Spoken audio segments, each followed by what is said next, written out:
Blacks in technology. Blacks in technology. Blacks in technology. Blacks in technology. Blacks in technology. Blacks in technology.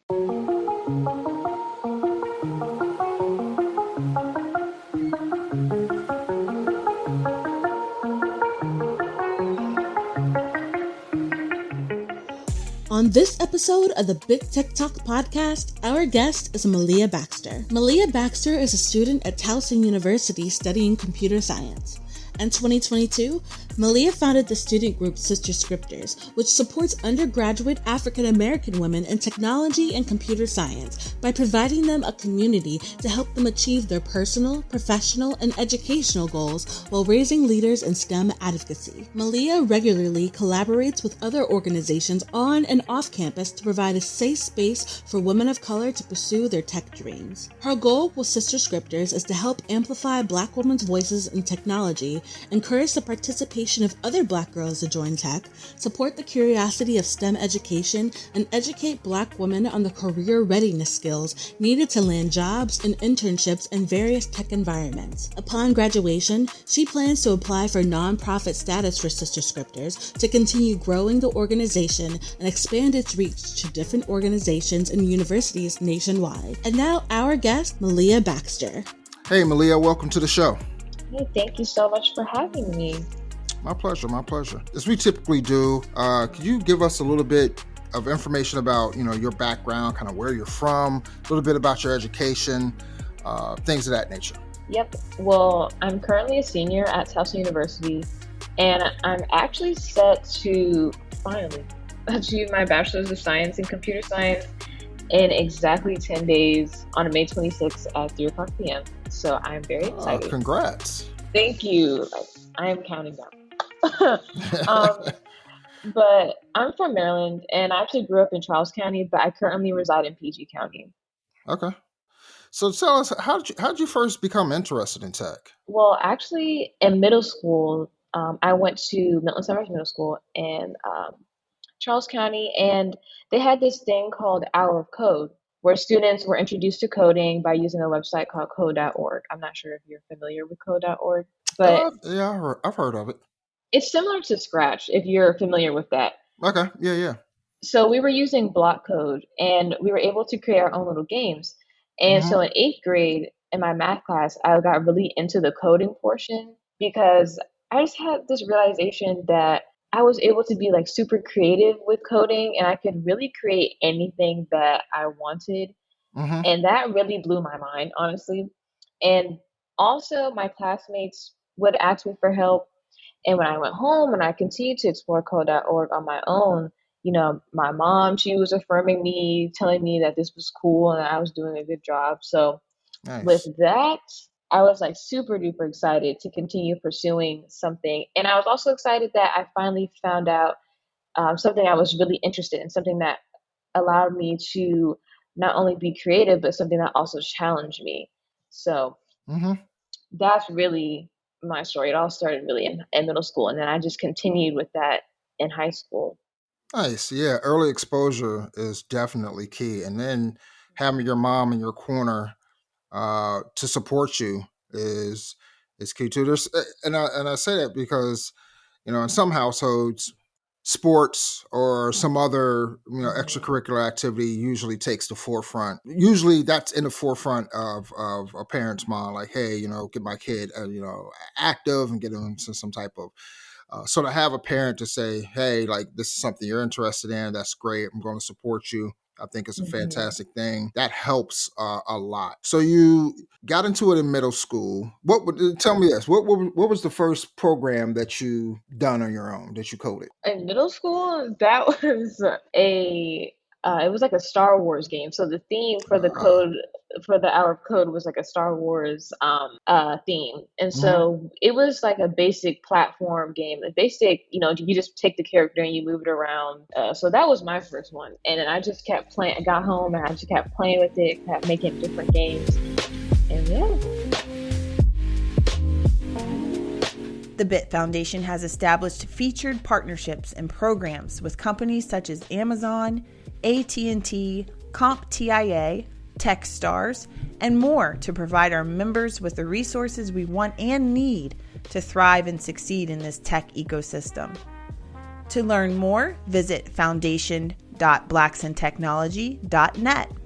Join now, and remember, membership is free.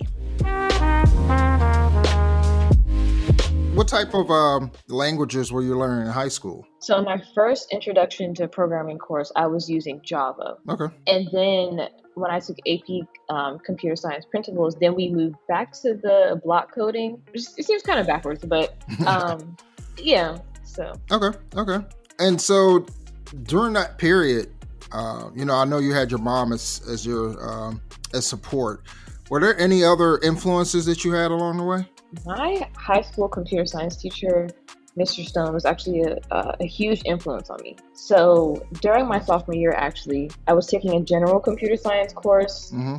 In between the time of middle school and the beginning of high school, I kind of forgot about the coding.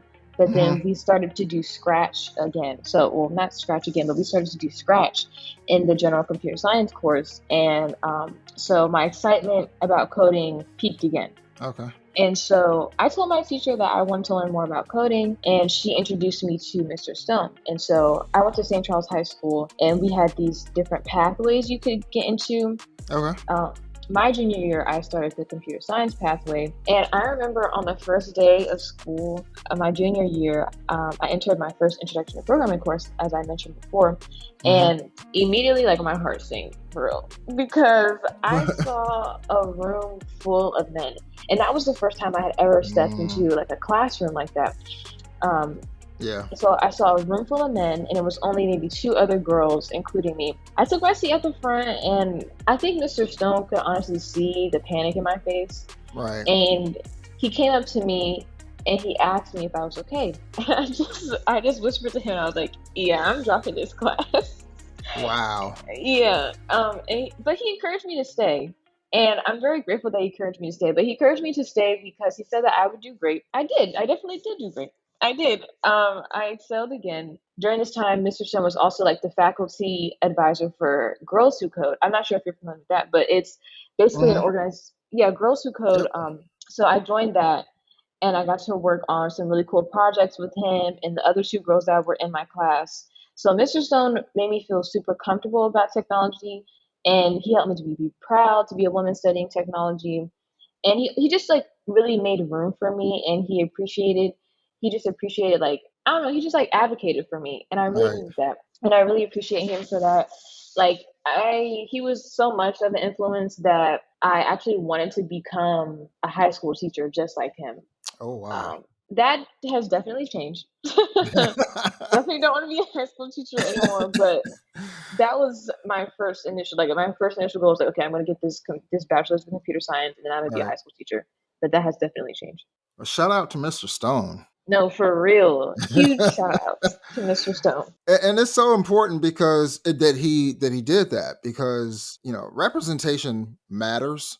But when you don't have that representation, having someone there as an ally and who can advocate for you is really, really huge. And he took it upon himself. He noticed from your, maybe facial expressions and body language, and he came over to you and he reassures you that this is where you belong. And that's, that's so powerful, because that's the mission of BIT as a whole, is that we belong in this space too. And so we just try to encourage people, Black people, to get into this space. And who knows, if it weren't for Mr. Stone, I'm not saying that you wouldn't have picked up code, but it's always helpful to have that person that that can champion you. So shout out to Mr. Stone.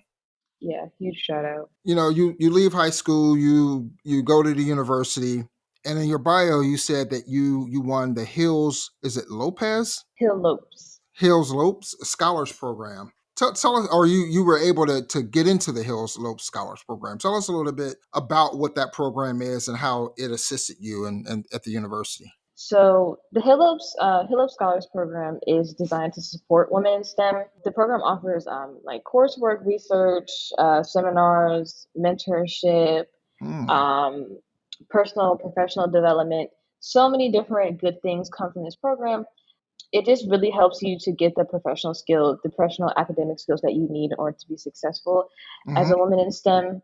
And so for me personally, like Hill Oaks has just played a huge role in my college career. So I actually joined as an incoming junior.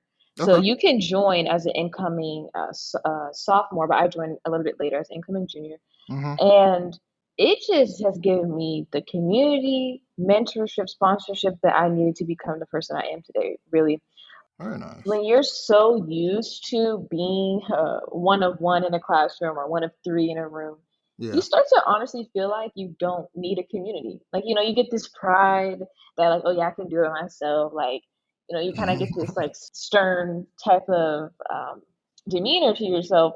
But Yeah. then, you see these group of women and you're able to commune with these group of women, and it's just so incredibly refreshing to be able to speak to a community of women after being around men all day. There's nothing wrong. There's nothing No, no, wrong I with get it. I totally understand. I mean, community is huge, it. and that's what Blacks in Technology started out as. It wasn't. Hmm. We didn't have members the type of membership that we have now.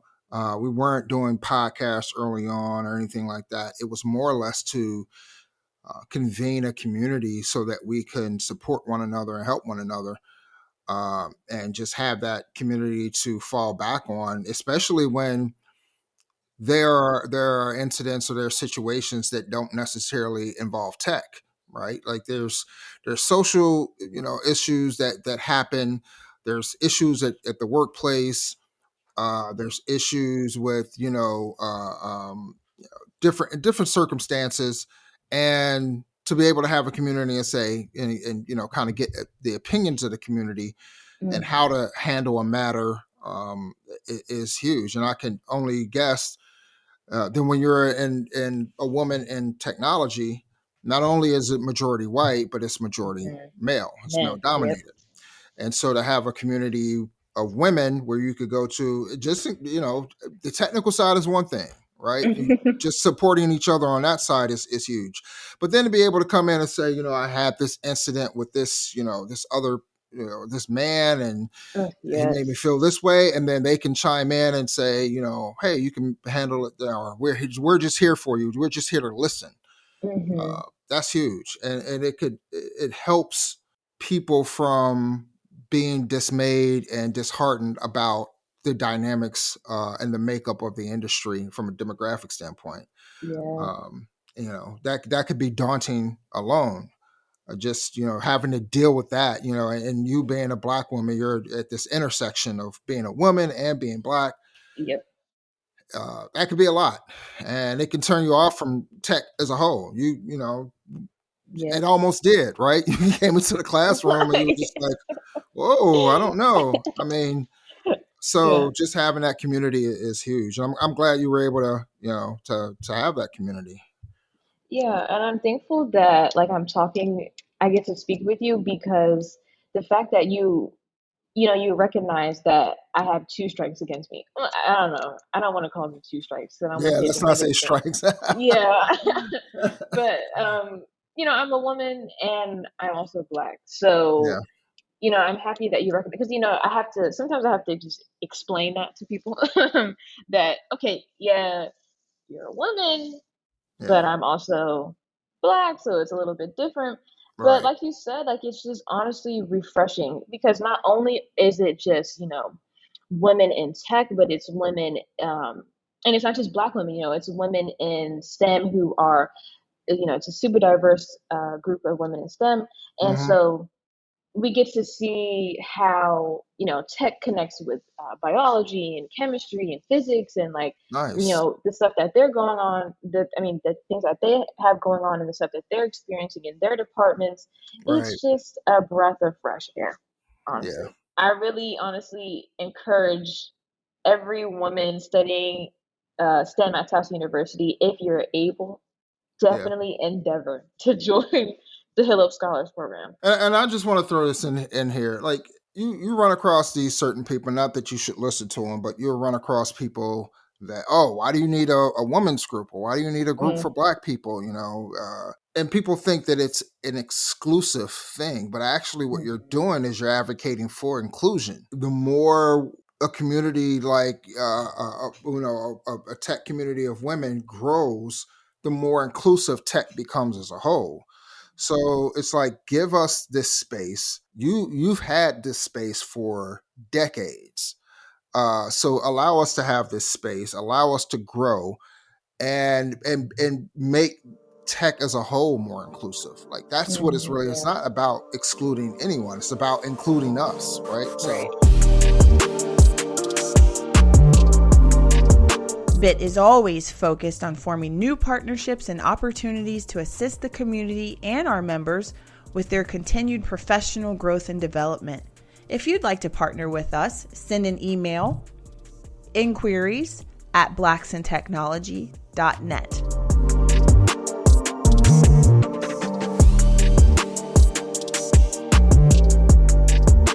so tell us a little bit about what is Sister Scripters. Oh, well, Sister Scripters is a By student-led the way, organ. I love the play on it rhymes and it starts with both of them start. So I love the alliteration of it. Yeah, Scripters actually came from, it's just scripting is, a coding language that doesn't have to be compiled. So that was the idea from that. But Okay. it's a student-led Yeah. organization that supports African American women studying technology to achieve their personal, professional, and educational goals and to support them on their tech journeys. Hmm. So, by supporting these young women, we in turn are raising a community of STEM advocates in order to work towards that diversity inclusion, to diversify the tech spaces, which is our mission. Okay. And what motivated you to start the group? I mean, you're already part of the Hill Slopes Scholars Program, so you had a community there. So what motivated you to start this group to cater towards African American women? So, just in addition from like my other experiences, like high school, Hmm. um, and my influences, it really just came from a desire for community. So when I Right. started at Towson, it was still named a predominantly white institution. So Hmm. my sophomore year, I kept seeing the trend that I was, one of three Black women in my classes, and I just noticed small things, like Right. being overlooked, whether that just be my ideas or my thoughts, or honestly being completely ignored. Like I really literally stood in front of somebody in one of my classes, my junior year, and I was like, "Hey, can I be a part of your group?" And I was it was like I was invisible, just Yeah. completely not seen. I knew I wasn't the only woman experiencing that at Charleston because I see a few of us, just a sprinkle of us, Hmm. and I get outside of my classrooms and I'm like, "Oh, you're studying tech? Oh, crazy, Kai! I didn't know." Yeah. So I went home one night and I said a prayer to God and I asked God to use me to make a difference. And Sister Scriptures was born. And honestly, I always say this that the mission statement, the vision statement, even down to the color palette that we use on our Instagram, that all came from a prayer. It all came from um, the Holy Spirit. And I just really took that vision and I just honestly ran with it. That's amazing. There's something about what you just said as far as being ignored and being overlooked, and you mentioned something about it just being your thoughts, or it's so funny because, and it's also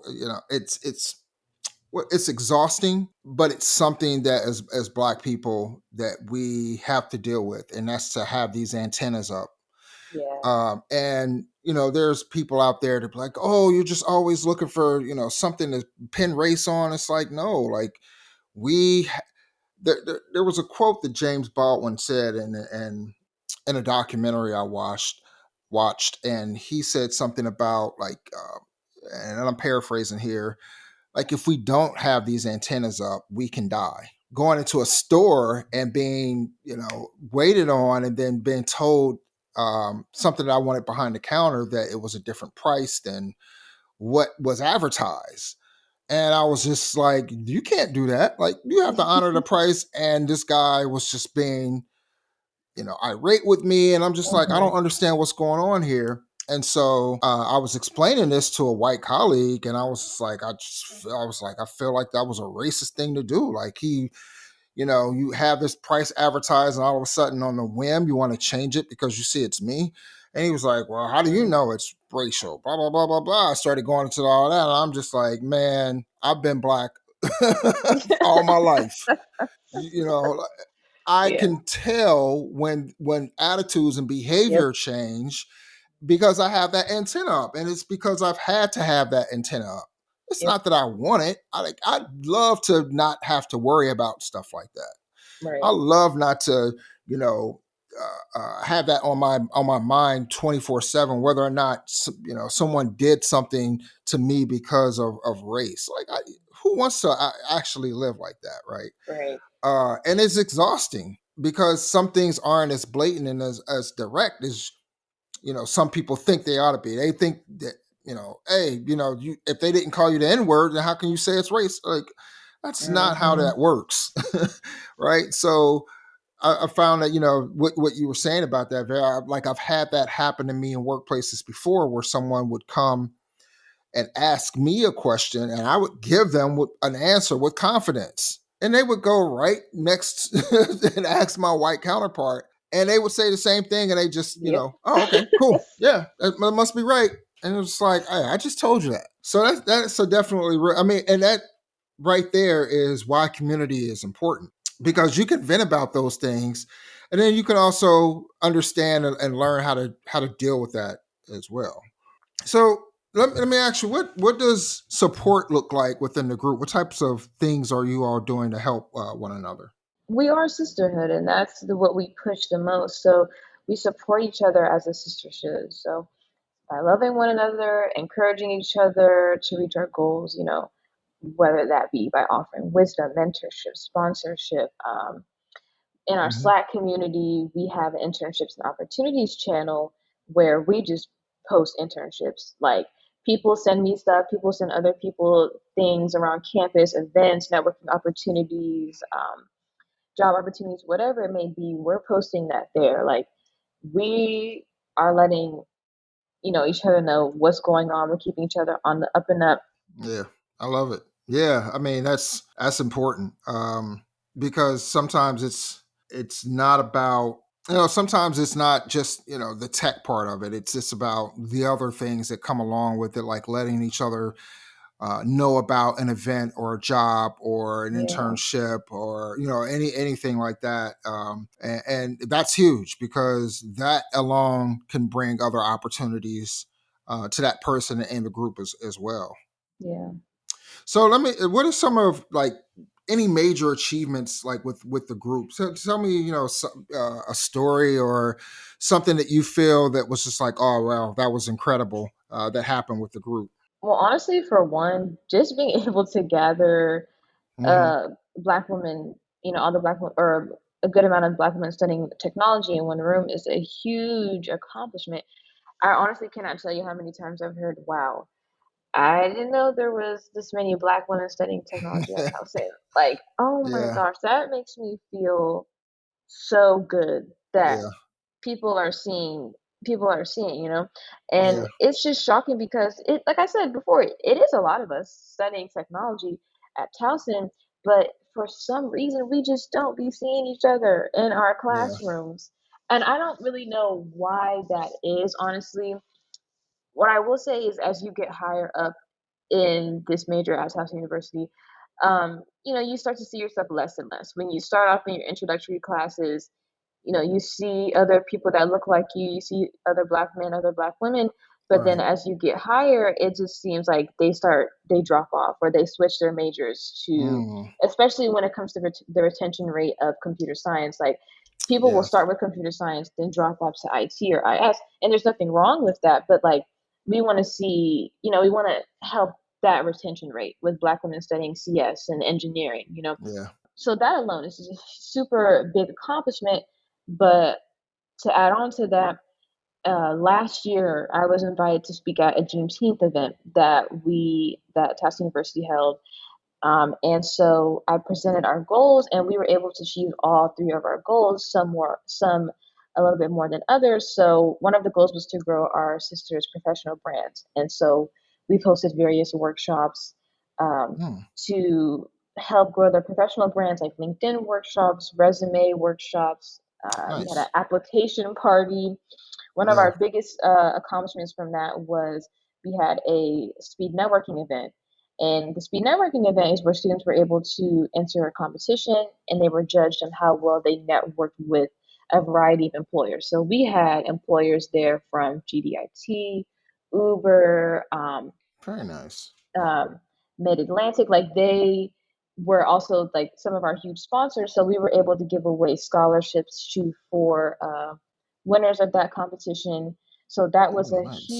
huge accomplishment, and honestly, the our vice president at the time did an amazing job with that. In addition to that, we also extended our outreach to Baltimore County Public Schools, working with K through 12 students to support STEM education.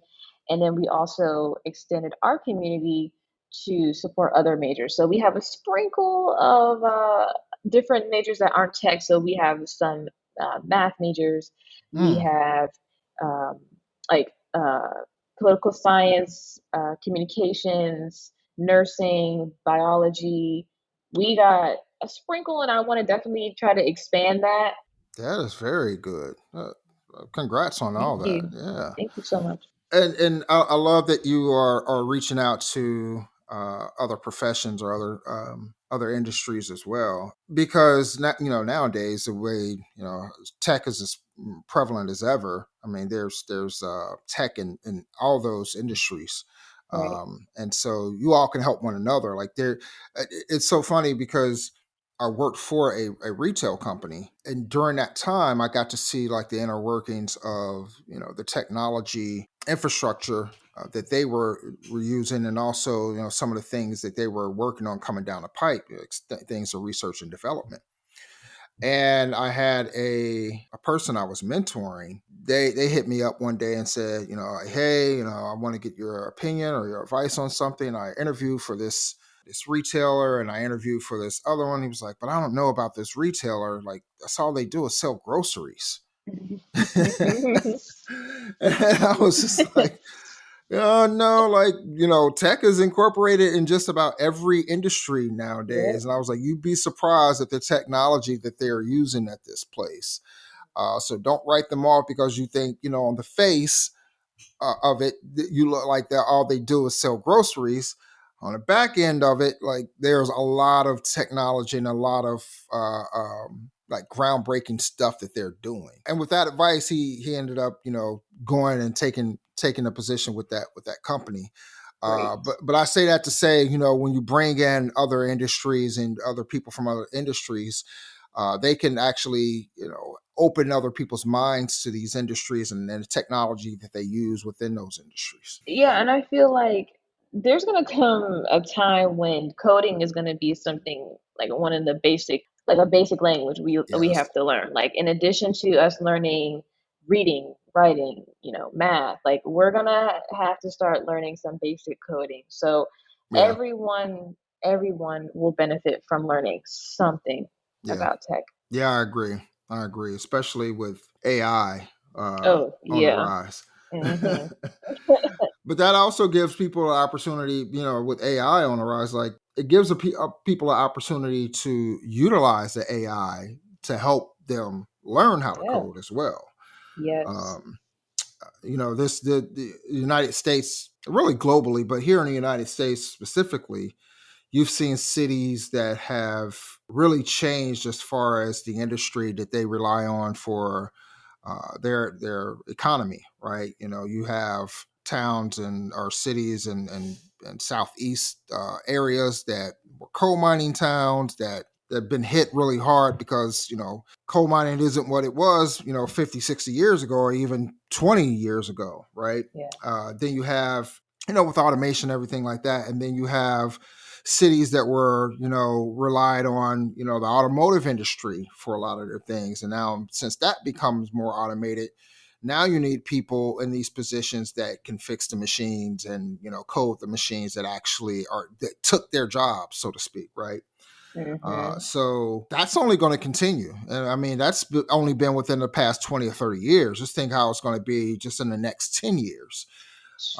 Things are going to change dramatically because tech, builds upon itself Yeah. and begins to grow exponentially. So Mm-hmm. all the technology that we have now, the tech that is going to be coming in the future is going to build off of everything that we've established. If people, there's people out there that may think that certain sect of people are taking my job, so to speak, and Uh-huh. it's really a lot of automation, right? Yeah. And you can see that just in. I went to what is that, Panera, the I other used to day. work there. So. Oh, okay. Like Panera used to have several cash registers open and things like that, and now I walk in and there's 4 kiosks. Really? Yeah, like people come in and you use Hmm. the kiosk, the touch screens to enter your order. You pay for it there, and then you just go and pick it up. Like there's one person at the register, and that's it. It's not again. It's not people taking it. It's like it's automation, it's computers, it's technology, and the more that grows, the more we're going to need people to be able to code them. So.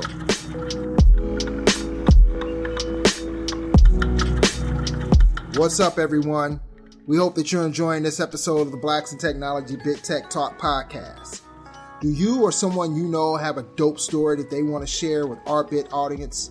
Blacks in Technology is seeking guests to be on our podcast. We're looking to highlight the journeys and experiences of Black women and men in the tech industry. So if you know of someone, send them our way. Shoot us an email to contact us at blacksintechnology.net or click on the link in the show notes and fill out our form. We're looking to hear from you.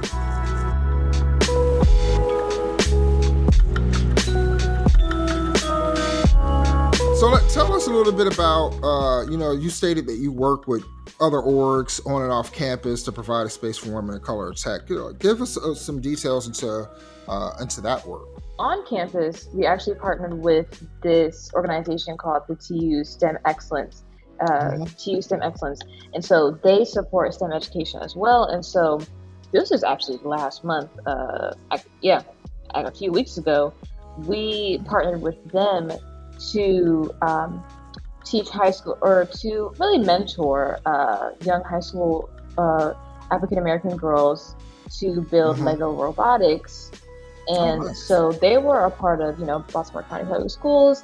And so me and a few of my other sisters, we got to sit on a small panel and do a Q&A with the girls to help guide them on their journeys into STEM. But also just being able to be there to, mentor them while they're building their robots and coding them and seeing them explore. Just that, I don't know, that's super exciting to me. Maybe that's the teacher in me. But also we partnered with the B Org. And so the B Org is a youth development program actually founded by Toni Lawson, and she is a Towson alumna. And so they hosted an event here on Towson called TechCon, where middle school and high school students were able to come and build, robot cars. So this was a little bit more advanced than Lego robotics, but because not only were they building the robots, but they were also programming them. So they had actual CPU chips that they had to place, on the actual robots. And then that moved, of course, that made the robots move and things. And so, I don't know, the kids, enjoyed this activity as well. And I just, like I said before, I really love working with K through 12 students because you get to see their faces really light up when they're doing something that they enjoy. And then, I would ask them oh, is this something that you're interested in? Is this something that you want to do? And they're like, yeah, this is what I want to do. And I'm like, wow, you're in middle school. This is exactly where I was. And I got interested, and I just know from that interest, from that peak, being able to do super cool activities and events like this, they're just going to ride off that momentum. And that's always going to be something that comes back up in their mind as they're growing and, before they get into their college career. And it's like, oh yeah, this is something that I did that I really enjoyed. And this is something that I also might want to study. That's what motivates me. I love that. That's incredible, and that's huge. It's early exposure is so important, and Yeah. not only the exposure, but to just provide them with options to to decide whether or not they want to go into STEM. Hmm. And a lot of them, probably would if they were exposed to it. That's the issue is that a lot of our young Black kids are not exposed early. And then not only that, having you teach them is a totally different Yeah. experience. It's there is someone there that represents me, Hmm. who is teaching me, and now they see you as they may view you as a genius at that, like, oh man, this person is a genius. Wow, I could be a Hmm. genius. I could, like, and then that right there is the spark that's needed to allow them or to enable them to pursue, or even just have the notion that I can pursue this. So being involved with the youth is a huge thing. I'm glad that that's something that you're also doing. So you recently accepted a position as a systems engineer through the North what is that, Northrop Grumman's Pathway Program. Yes. Tell us a little bit about that program, and what tell us a little bit about what type of work that you're expecting to do as a systems engineer. Well, I'm honestly super duper excited to work at Northrop. Like, ooh, I'm excited. So I actually got the job at the BEA conference in February. I got connected with some really cool connections. Uh, Mhm. the team just amazing. I think they also actually I'm not even gonna say that because I don't want to say they got the wrong award. But anyways, yeah. So I met them at the BEA conference and I made some really cool connections, and they really helped me to you know, receive this opportunity. So the Pathways program is a 3-year rotational program, and it's for Mhm. entry levels engineers to help you acquire the tech skills and the foundational professional skills that you need in order to be a successful engineer at Northrop. Mhm. And so, I'm as a systems engineer, I'll be working with hardware and software, and that is super exciting for me because at Towson we don't really get that opportunity to work hands-on with like hardware, you Yeah. know, um, like that heavy engineering equipment, and that is really exciting. Like, I'm computer science major, but I'm more interested on the higher level computing or the more engineering heavy stuff. Right. So I'm very excited about that, and I'll be working in the mission systems sector. So yeah. Okay. Very cool. That sounds pretty exciting. Um, I was a systems engineer for a number of years, so Hmm. you would definitely, especially if they have a lot of on premises equipment, like Hmm. if they have that data center and things like that, you'll definitely get quote unquote get your hands dirty Yeah. with that, and then hopefully they're doing stuff in the cloud as well, right? They're building infrastructure in the cloud, and you get Hmm. to experience that aspect of it, because there's a lot of cool things that you can do with infrastructure that is hosted in the cloud. So there you can bring your development chops into play when it comes to that, because you can now build infrastructure using certain tools that they call infrastructure as code, Hmm. and all it is you writing code on how to provision this infrastructure in the cloud. So you get to stay on top of your comp side development skills, as well as get your hands dirty with actual hardware. So that'll be pretty Yeah. cool.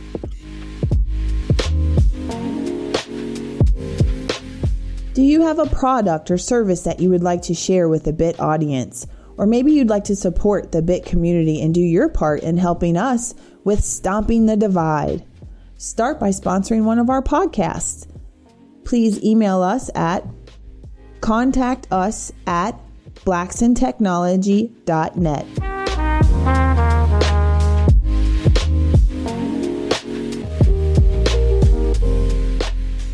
So tell me what's next for you? What's next for Sister Scripters? Where do you kind of see that in the future? So, in addition to working at Northrop, I am actually growing. After I graduate, I'll be working on growing Sister Scriptures into a nonprofit organization, Nice. which will be able to, help give back to our members financially. So, there's not a lot of grants and scholarships, at least at Taos University, that support Black women studying technology. Actually, there's none. Mm. Um, Okay. there's Let's be none like, real. Let's yeah, be there's real none. with it. There's none specifically for African American women studying technology, and so I want to be able to just really help our members in that way. But I also want to, expand the organization to other campuses across the nation. But at first, I want to start. First, I want to start in Maryland. In addition to that, I'll be working on getting my master's in math, not immediately after I graduate, but maybe a year or so down the line, I want to get my master's in math and then get my PhD to become a professor. So the high school Oh, wow. teacher turned Nice. into desire to be a Professor. professor. Yeah. That's very cool. Well, I'll say this: if you have any questions about nonprofit stuff, you can always hit me up, email me. I'll be happy to share any knowledge that I have, so that you are armed with the knowledge. Because having a nonprofit is not Mhm. it's not easy. Let's put it like that. There's a lot of things you need to have in place to protect yourself and protect the organization. So just hit me up if you need any advice. Right. Thank you so much. Like I I don't know. I have a tendency to be like, oh yeah, I want to do this. Like even just getting a master's in math. Like I tell people these things and like, what?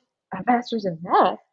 Like I know what I want to do and I know I'm going to do it, but I just Yeah. don't know all that I'm getting myself into. Well, But I know it's going to happen. that's the beauty of the journey, right? Yeah. You don't know. It's like look, I'll say this: you never know what's going to become of what you do. Hmm. All you can do is kind of dream big and then try to take the steps to make that a reality. And I Right. say that because when I founded Blacks in Technology, initially the first iteration was a blog. It was me just wanting to get out there that hey, there are Black people in this industry, and this is some of the cool work that I'm doing. Right. I just wanted to kind of put a stamp on that. And then as it grew, it went from that to a community site. So we were, just had an online community with a where you could post questions. We had like a forums, and we had an embedded chat. There was a social media aspect to it where you can come and create a profile, all that type of stuff. And it was really just to kind of just build community. And at the time, I was like, you know what? If I get about 250, maybe 500 Black people as part of this community, I'll see that as success. Now, did I want to do something even more? Yeah, of course I did. But the idea, there has to be like an initial idea, and then you just kind of see where things fall, right? Yeah. And as things started to grow, you start making adjustments and changes to the growth. And then I had this idea to say, hey, if we did a conference, this is kind of how I would want this conference to go. But I never thought that I shouldn't say I never thought, I didn't know how to get there. And then these opportunities just started coming my way. And, you can, say that that's the energy out there, that's God happening, Hmm. right? Like it was like, oh, like somebody presented the opportunity to me. I'm like, you know what? I've been thinking about a conference for years, and this is how I wanted it to go. And, oh, okay, that sounds great. Let's do it. And those things just tend to happen. So you know, speaking it into existence to me is real, right? Hmm. And so for you, saying like, hey, I want to get my mind. I don't know how. Yeah, just say it, and you'll figure it out along the journey. And now Hmm. BIT is global. We have 70 something chapters in 20 something countries with over 25,000 plus members, right? Amazing. And that was something that it just started as me just wanting to have 250 to 500 people. So you have to start somewhere. You have to speak into existence. And then along the way, as long as you keep that positive mindset and you keep that growth mindset, you'll find how to do it. It'll come. Yeah. So I haven't done this in a while. And I thought it would be cool to kind of start this back up with you. Some lightning questions. I have Cool. 1, 2, 3, 4, 5 of them. The first question is your favorite tech movie. Definitely Hidden Figures. Definitely Hidden Figures. Okay, nice. Yeah. Favorite tech person in history. Her name is actually Dr. Amafadon, Dr. Anne-Marie Amafadon, and she's actually from London. She's founder of STEMets, and she's works. Basically, she has a very similar mission statement as Sister Scriptures, where she's empowering the next generation of women in STEM. She also has a book called "She's in Control" that I love. It says how women can take back tech. Amazing. Huh, okay, I'll have to check that out. A person that inspires you the most. Honestly, I would have to say Jesus. Like, Okay. my faith is huge. My faith is huge. Yeah, nice. What is your dream job? It used to be NASA, but now it would be working in the space systems sector at Northrop. Oh, okay, very cool. And your dream place to live? I would definitely stay in the DMV, but I want to own a farm. Really? Yes, I want to own a small farm. Wow. It's funny that you say that because, people usually think of farms as super low tech. So being a techie person and just, I just want a farm. That's pretty cool. It's kind of the opposite, but I guess not. Like, it all depends. Like, I went to a place up in Columbus, Ohio called COSI. It's a science institute / museum. And they had a display. I took my wife and my sons up there, and they had a display of this farm equipment that was self-drivable farm equipment, right? And they were huge, like huge tractors and whatever, balers and all that stuff. And they were all autonomous. I thought that was That's so cool. Farms probably aren't as low tech as as I'm saying, but I'm pretty sure like nowadays, and I know it's probably dependent upon the money that you have to run a farm, things like that. But farms can, autonomous, tractors and all that stuff, they're here already. And that was a few years. That was probably like in 2018 or 2019. So no telling how far they've come now. So good luck on that farm. On the farm. Yeah, I just love animals. I love cows. I live behind a farm, actually. Oh, really? Like a huge farm. Yeah. Wow. Well, Maliya, I want to thank you for joining us on the Bit Tech Talk podcast. It was great speaking with you. Great hearing your journey. Hearing about Sister Scriptures and the mission that you have there. And I wish you nothing but the best in the future. Thank you so much for having me. Thank you. Take care. Blacks in technology. Blacks in technology. Blacks in technology. Blacks in technology. Blacks in technology. Blacks in technology.